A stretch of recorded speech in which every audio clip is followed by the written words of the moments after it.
उसमें जो हमने बिज़नेस एथिक्स का सब्जेक्ट पढ़ा है उसमें वो सब चीज़ें मैंने आपको करवाई हुई हैं, ठीक है। बट एनी हाउ मैं रिपीट करती रहूँगी साथ साथ, सो दैट आप बच्चों को मेमोराइज़ भी हो जाए कि उन चीज़ों के कॉन्सेप्ट को यहाँ पर ला के कैसे कोड करना है। तो अब बेटा हम चलते हैं सबसे पहले कॉन्फ्लिक्ट ऑफ लॉस की तरफ। तो बेटा कॉन्फ्लिक्ट का वर्ड जो है निकला है झगड़े से, झगड़ा हो जाना, कोई डिस्प्यूट हो जाना, किसी डीलिंग में, किसी कॉन्ट्रैक्ट में, किसी प्रोजेक्ट में।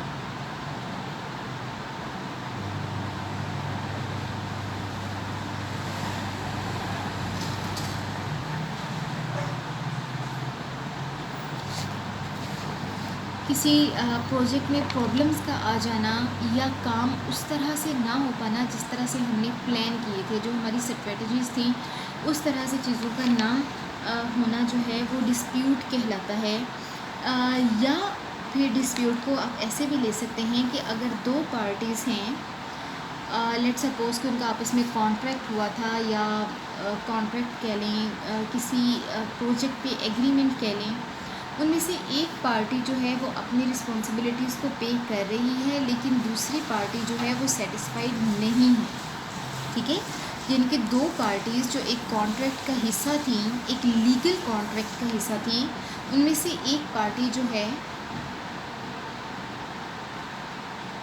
वो सेटिस्फाइड नहीं है और जिस तरह से काम प्लान किए थे दोनों पार्टीज़ ने, जो डिसाइड की थी चीज़ें, आउटकम्स के बारे में, रेवेन्यूज़ के बारे में, इनपुट्स के बारे में,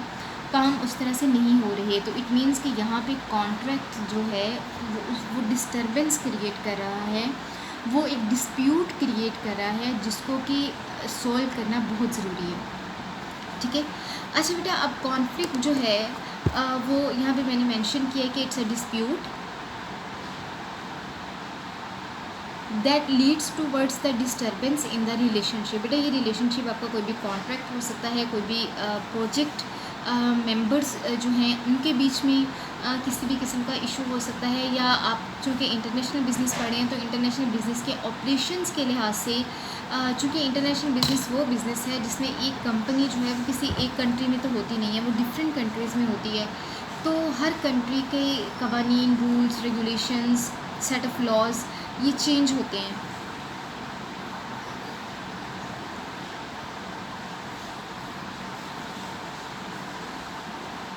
तो अगर ऑपरेशंस के अंदर, या आप कह लें कि बिज़नेस को चलाते हुए मार्केटिंग में या उसके किसी भी डिपार्टमेंट में कुछ ऐसा केस रेज़ हो गया है, जैसे कि कोर्ट में हम कहते हैं ना कि ये केस नंबर 1, केस नंबर 2, ये केस, ये सारी लीगल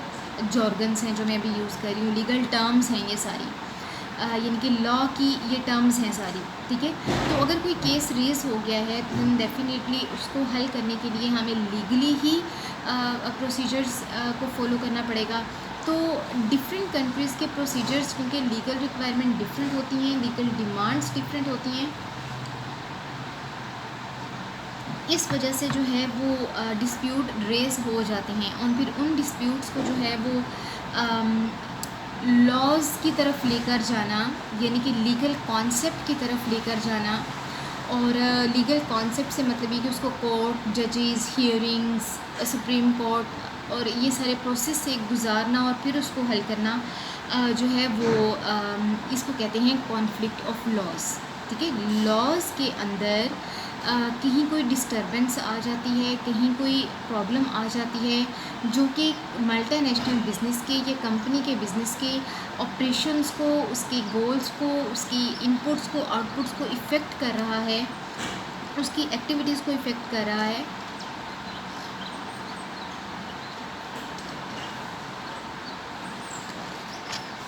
तो इसको हम कहेंगे कि ये हमारा कॉन्फ्लिक्ट ऑफ लॉ है।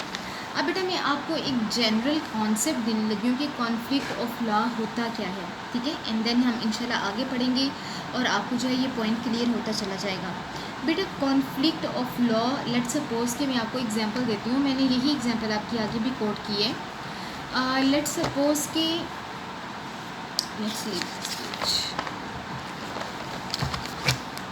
यस, लेट सपोज कि एक कंट्री है, like Pakistan is a country,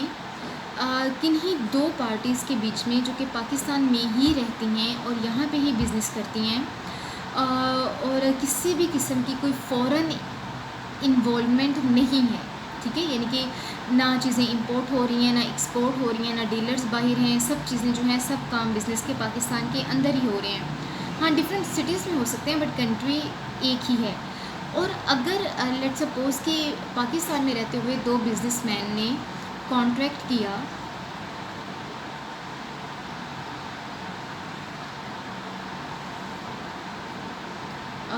contract आप कह लें कि किसी प्रोजेक्ट के ऊपर किया, लॉन्ग टर्म कॉन्ट्रैक्ट ना से ही लेट्स सपोज़ कि शॉर्ट टर्म कॉन्ट्रैक्ट की ही हम बात कर लेते हैं।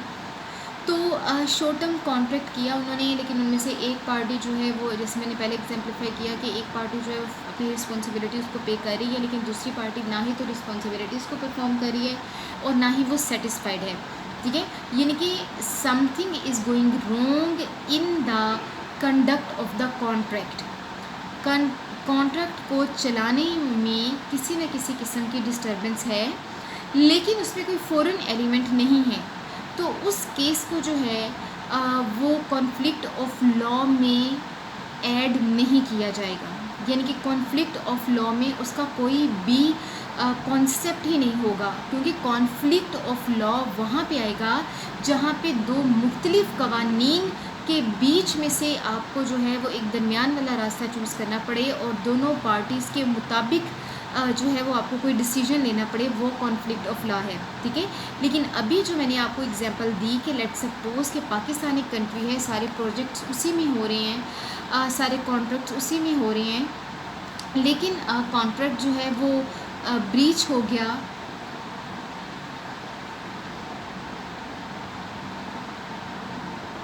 बेटा ब्रीच जो है वो लॉ की टर्म है, आपने पहले पढ़ा होगा बिज़नेस लॉ, तो आपने पढ़ा है, देन डेफिनेटली आप सब फेमिलियर होंगे कि लॉ के अंदर जब भी कॉन्ट्रैक्ट टूटता है या प्रॉपरली वो काम नहीं कर पाता तो उसको हम कहते हैं ब्रीच ऑफ कॉन्ट्रैक्ट, ठीक है। तो जब कोई कॉन्ट्रैक्ट ब्रीच करता है लेकिन उसमें किसी भी किस्म का कोई भी फ़ॉरेन एलिमेंट नहीं है, तो वो जो है वो कभी भी कॉन्फ्लिक्ट ऑफ लॉ का हिस्सा नहीं होगा, ठीक है। क्योंकि कॉन्फ्लिक्ट ऑफ, अब मैं आपको एक और एग्जांपल देती हूँ कि लेट्स सपोज़ कि कॉन्फ्लिक्ट ऑफ लॉ क्या है कि एक कॉन्ट्रैक्ट है जो कि दुबई में हुआ, लेकिन यानी कि कॉन्ट्रैक्ट हुआ दुबई में है, और जिन दो पार्टीज़ के दरमियान में हुआ है उनमें से एक पार्टी पाकिस्तानी रेजिडेंशियल है और दूसरी पार्टी दुबई रेजिडेंशियल है, ठीक है। यानी कि अब यहाँ पे कॉन्सेप्ट आ गया दो डिफरेंट कंट्रीज़ का। तो जब दो डिफरेंट कंट्रीज़ का कॉन्सेप्ट आ गया तो इसका मतलब हम बात कर रहे हैं टू डिफरेंट लेजिस्लेशंस की। लेजिस्लेशन मतलब कवानीन की, कानून की। तो जब हम टू डिफरेंट लेजिस्लेशंस की बात कर रहे हैं तो in this case, in the case of this contract, अगर कोई भी एक पार्टी जो है वो ब्रीच करती है कॉन्ट्रैक्ट को, तो फिर उस सारे मामले से निपटने के लिए, सारे मामले को डील करने के लिए हमें जो रूल्स रेगुलेशंस, जो एक लीगल प्रोसेस फॉलो करना पड़ेगा, वो हिस्सा होगा कॉन्फ्लिक्ट ऑफ लॉ का, ठीक है। और फिर कॉन्फ्लिक्ट ऑफ लॉ के मेंबर्स डिसाइड करेंगे कि वेदर हमने म्यूनसिपल लॉज ऑफ पाकिस्तान के लिहाज से डिसीजन लेना है या म्यूनसिपल लॉज ऑफ दुबई के लिहाज से डिसीजन लेना है। बेटा म्यूनसिपल को उर्दू में, ये पाकिस्तान में आपने म्यूनसिपल ऑफिस आपने अक्सर सुना होगा, बल्कि म्यूनसिपल ऑफिस मेंशन ही म्यूनसिपल के नेम से ही होता है। तो बेटा ये म्यूनसिपल का वर्ड किसी भी कंट्री के बेसिक और प्राइवेट और पर्सनल लॉज के लिए यूज़ होता है, ठीक है। यानी कि अगर म्यूनसिपल ऑफिस किसी भी कंट्री का कोई पेपर इशू कर देता है तो इट मीन्स कि that paper is 100% valid according to the legislations of that particular country, ठीक है। लाइक अगर मेरा बर्थ सर्टिफिकेट मेरे एरिया के म्यूनसिपल ऑफिस ने इशू किया है तो मैं उसको पाकिस्तान में कहीं पे भी ले जाऊँ, इवन पाकिस्तान से बाहर भी कहीं पे ले जाऊँ, तो it should be accepted by all and every person के yes this is the legal person of that country, ठीक है। तो म्यूनसिपल ऑफिस की इतनी अहमियत होती है क्योंकि म्यूनसिपल लॉज किसी भी कंट्री के प्राइवेट और पर्सनल लॉज होते हैं,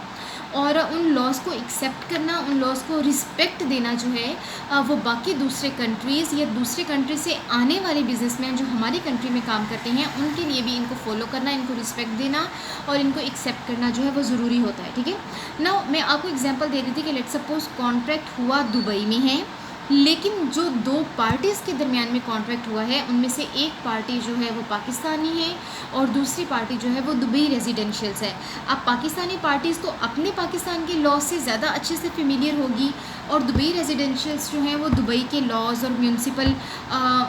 जो आप कह लें कि म्यूनसिपल राइट्स हैं, जो लेजिस्लेशंस हैं, वो उनसे ज़्यादा अच्छे से फेमिलियर होगी। Now let's suppose let's illustrate कि ये जो कॉन्ट्रैक्ट हुआ, ये कॉन्ट्रैक्ट, अब इस कॉन्ट्रैक्ट को कंडक्ट भी दुबई में ही करना है। ठीक है, लेट्स सपोज कि कंपनी जो है वो दुबई में है, तो इस कॉन्ट्रैक्ट के इवज़ जो सारे बिजनेस ऑपरेशंस होंगे वो दुबई में ही होंगे। लेकिन कहीं ना कहीं किसी एक पार्टी जो है वो अपने किसी वादे से, किसी फिक्स या सेट जो रूल्स और कंडीशंस हैं उनसे जो है वो पीछे हट गई है, या सेटिस्फाइड वे में काम नहीं कर रही है, दूसरी पार्टी सेटिस्फाइड नहीं है, तो these actions will lead towards the breach of contract. And when once the breach of contract occurs between two different nationality holding parties, then that case becomes the part of the conflict of laws. I hope so कि आपको समझ आ गई होगी। अब मैं मज़ीद जो है मैं इसको क्लियर करती हूँ, एग्जाम्पलीफाई करती हूँ रीड आउट करके भी, सो दैट आप स्टूडेंट्स को जो है वो क्लियर हो जाए। ठीक है, सो बेटा लेट्स स्टार्ट। अब मैंने आपको जो है वो पहले कॉन्फ्लिक्ट का भी कॉन्सेप्ट दे दिया कि कॉन्फ्लिक्ट क्या होगा। आप इसको सिंपली ये समझ लें कि ये ब्रीच ऑफ कॉन्ट्रैक्ट है, डिस्टर्बेंस हो गई किसी भी किस्म की, सो ब्रीच ऑफ कॉन्ट्रैक्ट हो गया। और लॉस क्या है और उनका लीगल क्या कॉन्सेप्ट है, लीगल क्या वैल्यूज़ है, ये भी मैं आपको डिलीवर कर चुकी। अच्छा बेटा, अब चूँकि बिज़नेस की जब हम बात करते हैं तो चाहे बिज़नेस आप अपने कंट्री में कर रहे हैं, चाहे आप बिज़नेस बाहर किसी कंट्री में कर रहे हैं,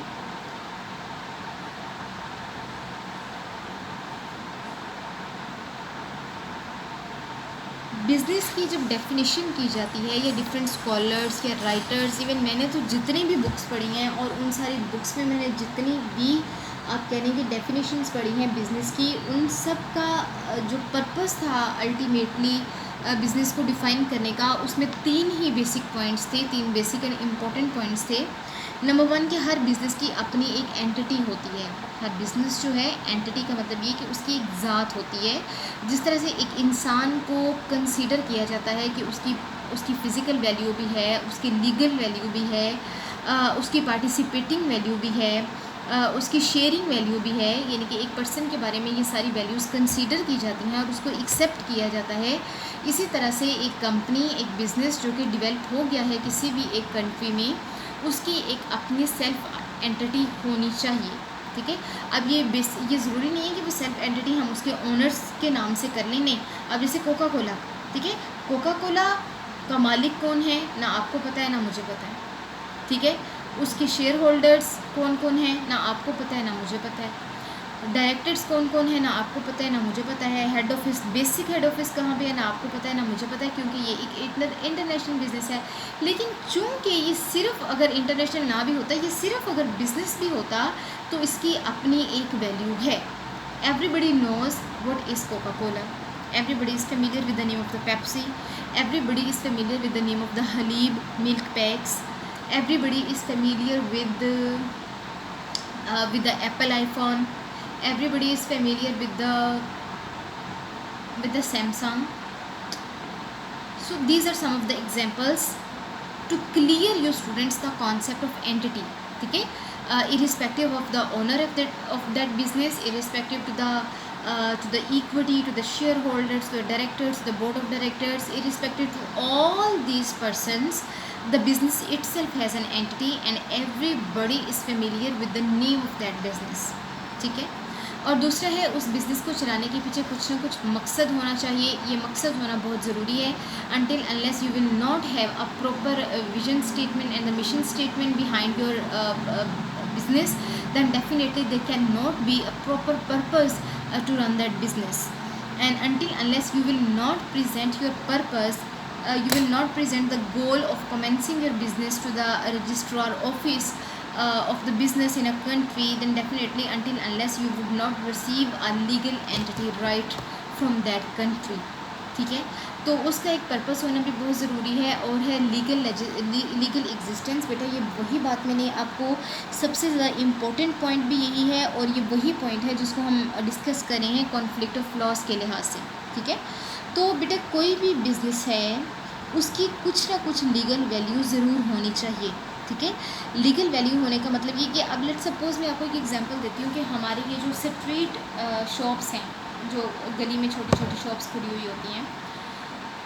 चूँकि इन लोगों ने अपने आप को रजिस्टर नहीं करवाया होता रजिस्ट्रार ऑफिस से, अपने बिज़नेस को एक प्रॉपर एंटिटी और एक प्रॉपर नेम नहीं दिया होता, जस्ट उस स्पेसिफिक एरिया के लोग ही फेमिलियर होते हैं उस बिज़नेस कंडक्ट के साथ। तो अगर कोई कस्टमर जो है वो मिसबिहेव कर जाता है या किसी किस्म का धोखा कर देता है, उसने एक बड़ी अमाउंट जो है वो दुकानदार के लिए रिसीवेबल थी उस कस्टमर की तरफ से, लेकिन वो कस्टमर भाग गया या उसने किसी किस्म का धोखा कर लिया या कुछ भी इस किस्म की चीज़ें कर ली, तो वो दुकानदार क्या कर सकता है, वो बेसिकली या तो लड़ेगा, ठीक है, या फिर वो जगीराना वाला अंदाज़ अपनाएगा कि अच्छा भाई मैं गुंडे लेके जाता हूँ, मैं ये कर लूँगा, मैं वो कर लूँगा, ये जितनी भी इसकी पहुँच हो सकती है वो उस तरह से जो है वो डील करने की कोशिश करता है। लेकिन फिर भी अगर कस्टमर जो है वो लाइन पे नहीं आता या वो पैसे वापस नहीं करता, तो चाहे वो शॉपकीपर जितनी मर्ज़ी एफर्ट कर ले, उसकी चाहे जितने भी रेफरेंसेस हों, वो जितने भी मर्ज़ी रेफरेंसेस यूज़ कर ले, चूँकि उस बिज़नेस की कोई लीगल रिकॉर्ड्स नहीं हैं, कोई रजिस्ट्रेशन रिकॉर्ड नहीं है, कोई आर्टिकल नहीं है, मेमोरेंडम ऑफ एसोसिएशन नहीं है, प्रोस्पेक्टस नहीं है, तो जब तक ये चीज़ें नहीं होंगी अनटिल अनलेस वो शॉपकीपर उस कस्टमर के ऊपर केस नहीं कर सकता। वो छोटे से कोई शहर के कोई छोटे से पुलिस स्टेशन भी जाएगा और केस करना चाहेगा कि सर इससे मेरे पैसे जो है वो हड़प नहीं है और मैं इस पर केस करना चाह रहा हूँ, तो कोई भी पुलिस वाला या कोई भी पुलिस स्टेशन जो है वो उस केस को नहीं लेगा, चूँकि उनको पता है कि इस बिज़नेस की कोई लीगल एंटिटी ही नहीं है, तो हम कैसे इसको ले सकते हैं। लेकिन इसके इवर्स, इसके कंपेरेबल अगर मैं आपको एग्जांपल दूं तो आप बात कर लें, किसकी बात कर लें, मेट्रो की बात कर लें, ठीक है। मेट्रो भी एक सुपर स्टोर है, और पहले हमने छोटे लेवल पे बात की, अब हम बड़े लेवल पे बात कर रहे हैं। अब चूँकि मेट्रो एक बड़ा बिज़नेस है, और मेट्रो के ये जो स्टोर्स होते हैं ना, ग्रोसरी स्टोर्स जो हैं, मैं उनकी बात कर रही हूँ बेटा, ये मैं बैंक्स वगैरह की बात नहीं कर रही, या मैं दूसरे मेट्रो की जो बाई प्रोडक्ट्स हैं या बाई बिजनेसेस हैं मैं उनकी बात नहीं कर रही, मैं सिर्फ़ और सिर्फ जो है वो उनके ग्रोसरी स्टोर्स की बात कर रही हूँ। शायद आप में से भी बहुत सारे स्टूडेंट्स फेमिलियर होंगे, ये लाहौर मेट्रो रोड पे ही आई थिंक, शायद वहाँ पे जाने का एक्सपीरियंस आप में से हर एक को हुआ होगा, अगर नहीं भी है तो वो एक ग्रोसरी स्टोर है, बहुत बड़ा स्टोर है, और चूँकि मेट्रो ने अपने उस बिज़नेस को रजिस्टर करवाया हुआ है, उसका प्रॉपर एक मेमोरेंडम और प्रॉपर एक आर्टिकल ऑफ एसोसिएशन चाहे ना भी हो, लेकिन एक प्रॉपर विजन और मिशन स्टेटमेंट ऐसी है जो कि पीछे रजिस्टर ऑफिस में सबमिटेड है, ठीक है, तो उसकी एक लीगल वैल्यू है। अगर कोई भी कस्टमर जो है वो धोखा करता है या कोई पैसे का हेर फेर करता है या कोई भी और किसी भी और किस्म का कॉन्फ्लिक्ट जो है वो रेज़ हो जाता है, तो मेट्रो के ऑनर्स जो हैं वो उस बंदे पे सू कर सकते हैं। सू का मतलब है केस करना, वो केस कर सकते हैं, ठीक है। तो ये होती है लीगल एग्जिस्टेंस की अहमियत। अब हम चूँकि हमारा सब्जेक्ट ही इंटरनेशनल बिज़नेस के बारे में है और हम बात ही इंटरनेशनल बिज़नेस के बारे में करेंगे, तो डेफ़िनेटली हम ये छोटे और प्राइवेट और नेशनल बिज़नेसेस की तो बात नहीं करेंगे, हम बड़े लेवल पे चलते हैं। हम कोका कोला की बात करते हैं, हम पेप्सी की बात करते हैं, हम लेज़ की बात करते हैं, हम जे डॉट की बात करते हैं, और इस तरह से जो है वो ऑलपर्स जो है वो हम उसकी बात करते हैं, तो जो कि मल्टीनेशनल हैं, जिनके मोर देन वन कंट्री में जो है उनके बिजनेसेस चल रहे हैं, ठीक है। अब चूँकि इन सारी बिजनेसेस ने ना सिर्फ खुद को पाकिस्तान में रजिस्टर करवाया हुआ है,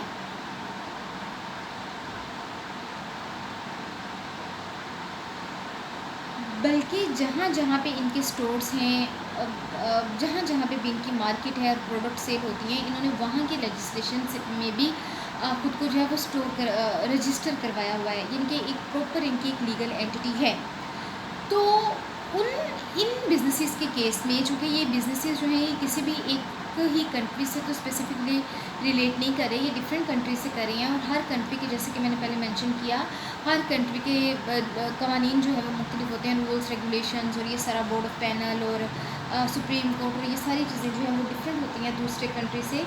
तो अगर ऐसी कंपनीज़ में कोई किसी किस्म का कॉन्फ्लिक्ट या डिस्प्यूट रेस हो जाता है और उसको कोर्ट में ले जाने की ज़रूरत है, अदरवाइज़ वो सॉल्व नहीं हो रहा, तो देन डेफिनेटली वो केस जो है वो कॉन्फ्लिक्ट ऑफ लॉ का हिस्सा होगा। ठीक है। अब कॉन्फ्लिक्ट ऑफ लॉ को मैंने कॉमन वर्ड्स में यहाँ पे एक्सप्लेन किया है कि that part of the law which has come into practice when the foreign element confront each other. ठीक है, यानी कि कानून का वो हिस्सा